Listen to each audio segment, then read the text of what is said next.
सत्ता में अब बात पाकिस्तान की करते हैं, जो झूठ और मक्कारी की रेस में हमेशा आगे रहता है। अब अरब देशों और इजराइल के बीच तनाव की आपदा में भी पाकिस्तान ने अपने लिए चापलूसी वाला अवसर खोज लिया है। इस बार झगड़ा इजराइल बनाम अरब देशों का होता हुआ दिख रहा है, जिसमें पाकिस्तान ने अपनी मक्कारी दिखानी शुरू कर दी है। वैसे भी इस मामले में पाकिस्तान का रिकॉर्ड कोई तोड़ भी नहीं सकता है। कतर पर इजराइल के हमले के बाद भी पाकिस्तान ने अपना ये रिकॉर्ड बरकरार रखा है। पाकिस्तान के प्रधानमंत्री शहबाज शरीफ एकजुटता दिखाने के लिए दोहा लैंड कर चुके हैं। उनके साथ विदेश मंत्री इशाक डार और एक हाई लेवल प्रतिनिधि मंडल भी है, यानी पूरे लाव लश्कर के साथ कतर में शहबाज की लैंडिंग हुई है।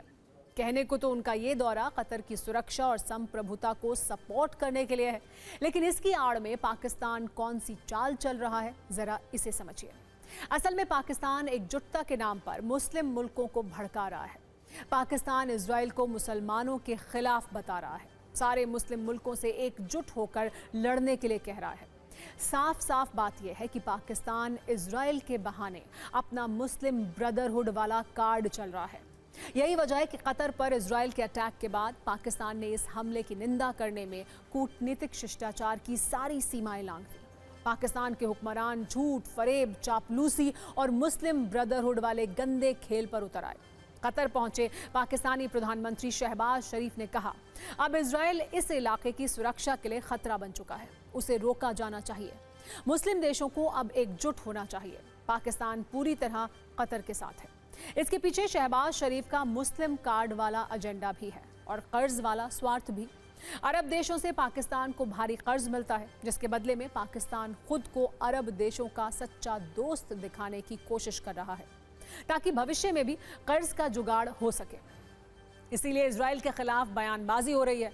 हालांकि गल्फ के कुछ देश जैसे यूएई, सऊदी अरब और ओमान इजराइल के साथ मैत्रीपूर्ण संबंध रखना चाहते हैं।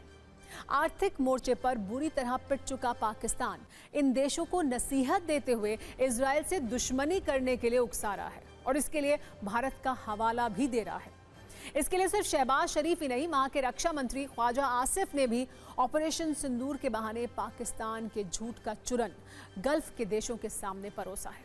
ख्वाजा आसिफ ने कहा है कि इजराइल का एजेंडा मुस्लिम विरोधी है, वो पूरी मुस्लिम दुनिया को निपटाना चाहता है। इजराइल मुसलमानों की ताकत खत्म करना चाहता है। अब मुस्लिम देशों के एकजुट होने का वक्त है। दुष्ट इजराइल के खिलाफ एकजुट होना ही होगा। पाकिस्तान ने 5 गुना बड़े भारत का सामना किया। कोई भी आपके लिए सुरक्षा की गारंटी नहीं देता। अपनी जीत के लिए खुद लड़ना पड़ता है।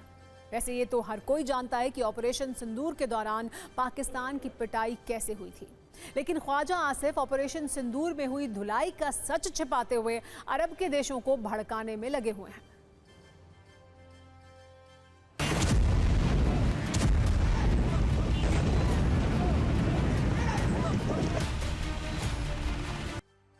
वैसे कहते हैं कि हैसियत के हिसाब से ही काम करना चाहिए, लेकिन पाकिस्तान है कि मानता नहीं। हर बार वो अपनी लिमिट भूल जाता है। पाकिस्तान को अच्छी तरह पता है कि दुनिया के ज़्यादातर मुस्लिम देश उसके पक्ष में नहीं हैं।